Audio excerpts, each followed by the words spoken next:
Textiles भी शायद पढ़ा था।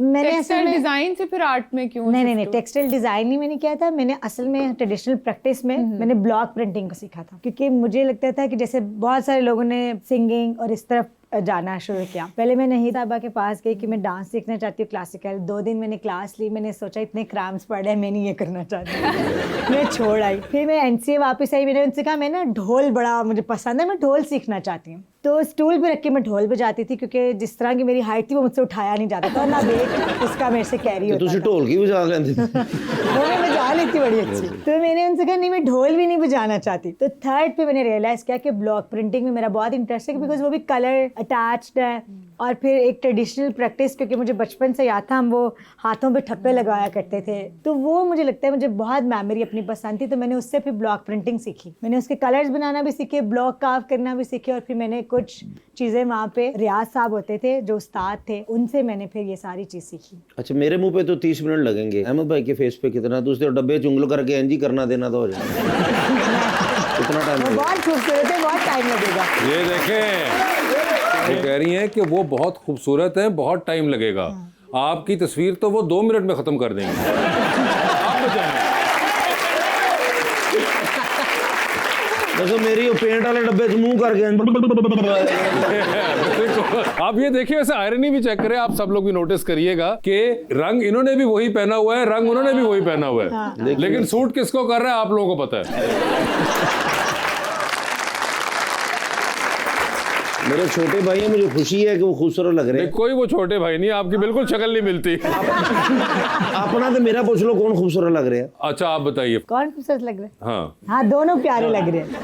नहीं आपने दिल नहीं रखना, छोड़े। मैं दिल नहीं रखती किसी का, मैं बहुत फ्लर्ट इंसान हूँ, मैं सबकी तारीफ करना पसंद करती हूँ। अगर आप सबकी तारीफ करना पसंद करते फिर तो हमें यकीन ही नहीं आएगा कि आप देखिए, पहले आपके मुंह से निकल गया कि वो बहुत खूबसूरत है, इसलिए जल्दी। आर्टिस्ट की अपनी आंख होती है, वो किसी की पोर्ट्रेट्स बनाना चाहते हैं, किसी की नहीं बनाना चाहते। तो इसी तरह आपको कोई ज्यादा अट्रैक्टिव लग रहा होगा आर्टिस्ट की मैंने इशारा जरा दोबारा प्लीज, 1 मिनट, अभी एक सेकंड जरा दोबारा, आपने मिस किया, उन्होंने कुछ किया था अभी। क्या आपने क्या कहा था? अब तो उनका दिल टूट जाएगा। आप तोड़िए, मैं यही तो चाह रहा हूँ।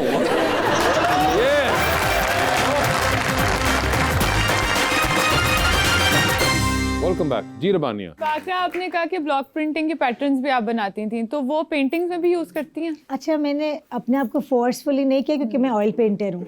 बहुत सारे लोगों ने कहा इसने ब्लॉक प्रिंटिंग सीखी है, अब इसके काम में ब्लॉक प्रिंटिंग दिखने लग जाएगी। बट मुझे लगता है जब आर्टिस्ट नेचुरली किसी चीज़ की तरफ जाता है तो वो बड़ी इजीली आपके इमेज में डाइजेस्टेबल भी होती है। आप फोर्सफुली कुछ भी करो ना, वो पता है वो एडजस्ट नहीं होता। मैं सोचती हूँ, बट आई थिंक कभी ना कभी वो बड़ा कंफर्ट जोन में आएगा और मैं उसको बड़ा ग्रेजुअली अपने काम में लाऊंगी, तो वो दिखेगा भी। क्योंकि मैं जो पेंट करती हूँ वो भी मोटा मोटा होता है, ब्लॉक प्रिंटिंग से जो पेंट लगता है वो अब्जॉर्ब हो जाता है आपके उस कैनवस में या उसके अंदर।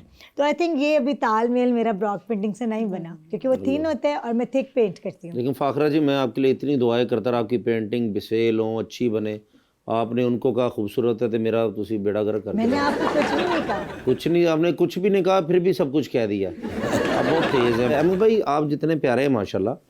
तो लड़कियां कहती तो होंगी कि अहमद मैं शादी करना चाहती हूँ, मैं आपकी फ़ैन हूँ, या कोई इस तरह का वकूआ कोई वाकया, मैसेज वगैरह इंस्टाग्राम वगैरह पे आते रहते हैं। नहीं, कोई लाइव किसी ने आके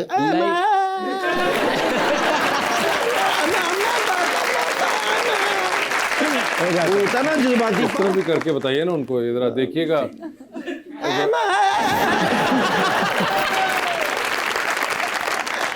ऐसा कोई आपको है कोई जो जज्बाती लड़की कह रही, फैंस बहुत ज्यादा? हो जाता है। इतना खुश शक्ल और माशाल्लाह पढ़ा लिखा और एक्टर आदमी हो तो फिर इस तरह के वाकयात तो होते ही रहते हैं। उन्होंने कहा कि मैसेजेस भी बहुत आते हैं, तो घर वालों ने अभी तक कोई इस चीज का नोटिस लिया या नहीं? नहीं, उनको आइडिया है ऑब्वियसली, अब काम कर रहे हैं तो लोग तो पसंद करते हैं और फैंस होते हैं। नहीं, कभी कभी लोग नहीं भी पसंद करते। मुझे मेरी गल कर रहे हैं। तो आपने ऐसी हरकतें नहीं ना करनी।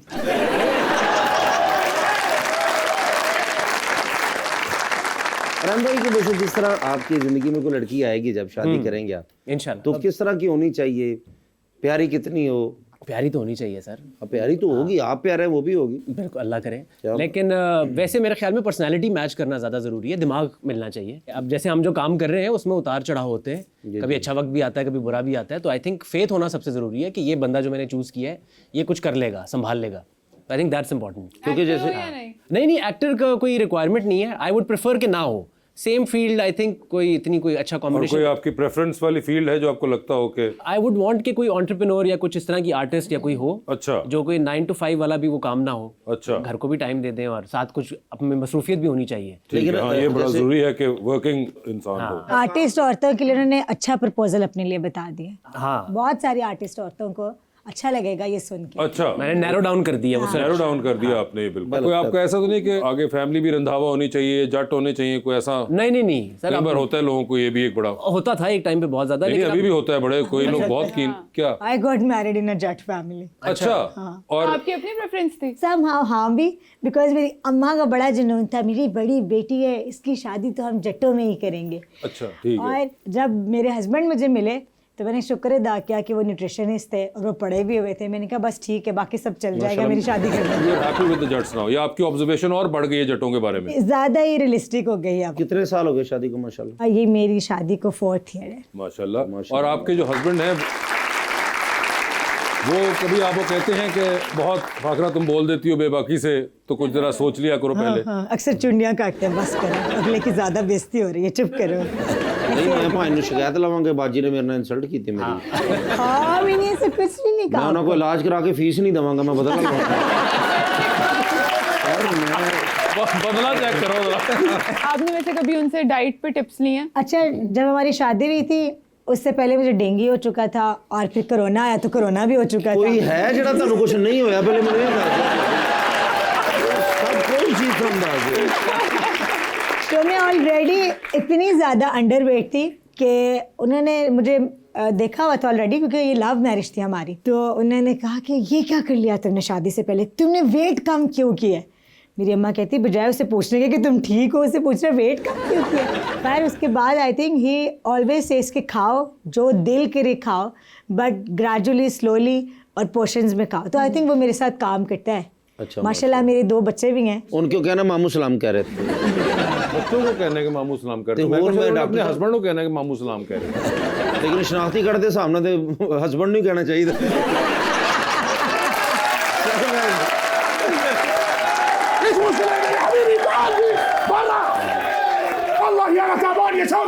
आहिस्ता मैं यहीं बैठा हूँ, मैं उधर चला जाऊँ?